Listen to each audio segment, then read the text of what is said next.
જી બિલકુલ, ગુજરાતની વિધાનસભાની જે પેટા ચૂંટણીઓ છે તેમાં સૌથી વધારે ચર્ચા ઊંઝાની છે અને અમારી સાથે જ આશાબેન પટેલ જોડાયા છે. બેન, ચર્ચા સૌથી વધારે ઊંઝાની થઈ રહી છે, ક્યાંક સમર્થનમાં ક્યાંક વિરોધમાં. આશાબેન તો હસી રહ્યા છે, પણ આશાબેનનું શું કહેવું છે? બસ ચર્ચા તો થતી રહેતી હોય, કારણ કે મોદી સાહેબની ચર્ચા થતી હોય, ગાંધી બાપુની ચર્ચા થતી હોય, અને દરેક વિચારધારા સાથે 100% માણસો જોડાઈ શકે એવું હોઈ શકે નહીં. એટલે ચર્ચા વિચારણા થતી હોય, વિરોધો થતા હોય, સમર્થન થતું હોય, પણ વિરોધો કરવાવાળા વ્યક્તિઓ કોણ છે એ તો ક્યારેય ખુલીને બહાર આવ્યા નથી. જ્યારે સમર્થન કરવાવાળા વ્યક્તિઓ આપ પણ જોઈ શકો છો મીડિયાના માધ્યમથી, સોશિયલ મીડિયાના માધ્યમથી, કે સ્વયંભૂ બહાર આવીને એ લોકો જાતે જ એમના અભિપ્રાયો આપે છે, અને સમાજ પણ તમે જુઓ કે સાથે સમર્થન જાહેર કરે છે ખુલ્લું. એટલે મને એમ લાગે છે કે રાજકારણ બે વસ્તુ એ સાઈડ વસ્તુ છે. હું તો રાજનીતિ કરવા નથી આવી, હું તો એક સમાજ સેવા કરવા આવી છું, વિકાસના કામો કરવા આવી છું, અને એટલા માટે લોકોને મારા પ્રત્યે પ્રેમ છે, અને એ પ્રેમ જતાવે છે. એટલે મને આજે એનો બહુ જ હર્ષ થાય છે, અને મને આનંદ બી થાય છે. પણ બેન, દરેક જગ્યાના નામ ડિક્લેર થઈ ગયા, ઊંઝાનું બાકી છે. લોકો કહી રહ્યા છે કે ઊંઝાનું નામ કેમ બાકી છે? આપ પણ વેઇટ કરતા હશો, સ્વાભાવિક છે. નહીં, એ મારો પ્રશ્ન નથી, એ પાર્ટીનો પ્રશ્ન છે, અને પાર્ટીના મવડી મંડળનો પ્રશ્ન છે. પાર્ટીના મવડી મંડળે જે ડિસિઝન લેવું હોય એ લઈ શકે છે, અને કદાચ કળશ મારા પર ઢોળશે તો હું ખુમારીથી, કોન્ફિડન્સથી, આત્મવિશ્વાસથી વિકાસની વણથંભી યાત્રામાં જોડાઈ અને બહુ જ ખૂબ જ બહુમતીથી આ સીટને જીતાડી અને એને ચરણે ધરીશ. પણ બેન, કદાચ કળશ ન ઢોળાય તો સવાલ અનેક ઊભા થાય છે. એ મવડી મંડળનો પ્રશ્ન છે, અને મવડી મંડળ દરેક માટે દરેકની એબિલિટી પ્રમાણે સોચતું જ હોય છે. બેન, એક ખબર જે આવી હતી કે ગ્રીનવુડમાં બેઠક થઈ, વરિષ્ઠ નેતાઓ સાથે મીટિંગ કરી, આ બાબતનું આપનું શું કહેવું છે? એ મને કંઈ એના બહુ વિશેષ ખ્યાલ નથી કે કોને મિટિંગ કરી, શું કર્યું, એ પાર્ટીનો પ્રશ્ન છે. બેન, કોંગ્રેસમાંથી ચૂંટણી લડ્યા, આપે વિકાસના કામોને અગ્રતા આપવાનો પ્રયાસ કર્યો, આપ બીજેપીમાં આવ્યા. અગ્રતા શું હવે પછીની પ્રાથમિકતા આશાબેનની શું? હા, એકચ્યુઅલી હું કોંગ્રેસની વિચારધારા પણ જોઈ, બહુ જ એકદમ આત્મવિશ્વાસ સાથે કામ કરવું હતું, પણ કોંગ્રેસની અંદર કામ કરવું હોય છતાં પણ કામ કરવા દેવામાં આવતું નથી. અને અમારા જેવા ધારાસભ્ય, શિક્ષિત ધારાસભ્ય, વિકાસની વાતો લઈને આગળ વધવાવાળા ધારાસભ્યને મદદ કરવાની જગ્યાએ એ માનસિક રીતે કે ત્રાસીને કેવી રીતે ભાગી જાય એવા જ પ્રયત્નો કરવામાં આવતા હોય છે.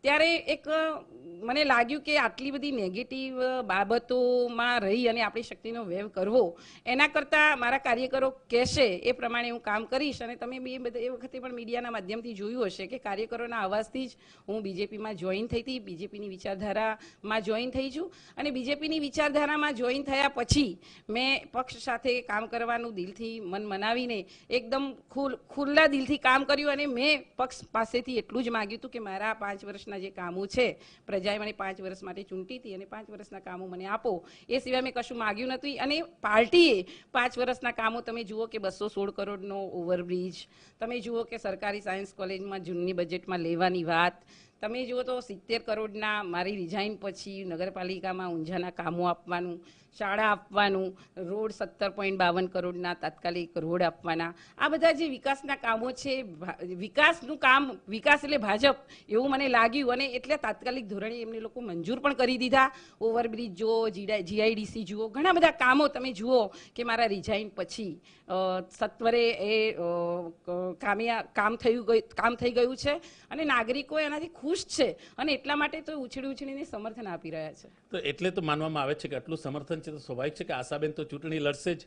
એ પક્ષનો વિષય છે, મારો વિષય નથી. પક્ષ જે કહેશે એ પ્રમાણે આપણે કામ કરીશું. આશાબેન, એક સવાલ, આશાબેનને હાર્દિક પટેલની સાથે પણ જોયેલા છે, સમાજના આંદોલનમાં પણ આશાબેનને જોયેલા છે. હાર્દિક ભાઈ જ્યારે આંદોલન લઈને નીકળ્યા હતા ત્યારે સમાજ માટે એમાં જોડાયા હતા, અને એ હાર્દિકભાઈના આંદોલનને ભાજપ સરકારે 10% અનામત આપી દીધા પછી એ મુદ્દો રહ્યો જ નથી. હાર્દિકભાઈ પણ એ મુદ્દાનો ક્યાંય ઉલ્લેખ કરતા નથી. જ્યારે એ મુદ્દો જ સમાઈ ગયો છે અને એ આંદોલન જ પૂરું થઈ ગયું છે, અને ભાજપે એ આંદોલનને પાટીદારો માટે સમર્થન આપી અને એ વિધાને પૂરી કરી દીધી છે, ત્યારે સ્વાભાવિક વસ્તુ છે કે એ મુદ્દો પછી રહેતો નથી. આપને લાગે છે કે હાર્દિક રાજનીતિમાં આવ્યા છે, 25 વર્ષની ઉંમર છે બેન, એનો આપને લાગે છે કે સફળ થશે? એવું છે કે દરેક નાગરિકને લોકશાહીમાં ગમે ત્યાં એની વિચારધારા પ્રમાણે જોડાવાનો હક છે. જેની વિચારધારા ગમે એ વિચારધારામાં જોડાઈ શકે છે. પરંતુ મને એવું ફીલ થયું કોંગ્રેસમાં રહ્યા પછી કે ભાજપની વિચારધારામાં જોડાવું જોઈએ.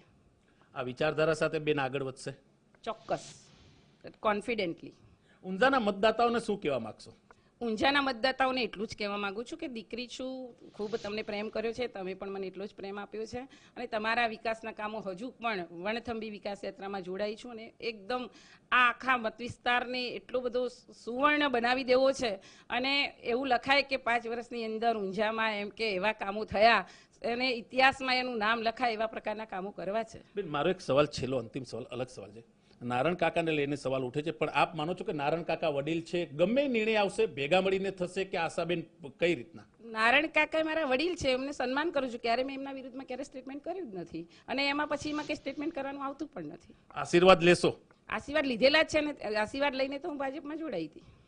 તો આ હતા આશાબેન પટેલ. તેમનું કહેવું છે કે મતદાતાઓ પણ સમર્થન કરી રહ્યા છે, લોકો સમર્થન કરી રહ્યા છે. તેમનું કહેવું છે કે પાર્ટી જે પણ નિર્ણય કરે તેને તે માનશે, પણ તેનું કેવું છે કે તે ઊંઝાના વિકાસને અગ્રતા આપવામાં માંગે છે. જ્યારે કે હાર્દિકની વાત છે, આશાબેનનું કેવું છે કે ભાજપ સરકારે 10% અનામત આપી અને તે મુદ્દો પૂરો થયો, તેથી તેને લાગે છે કે ભાજપની વિચારધારા તેની સાથે મળેલી છે અને તે જ કારણોસર તેઓ ભાજપમાં છે. જી.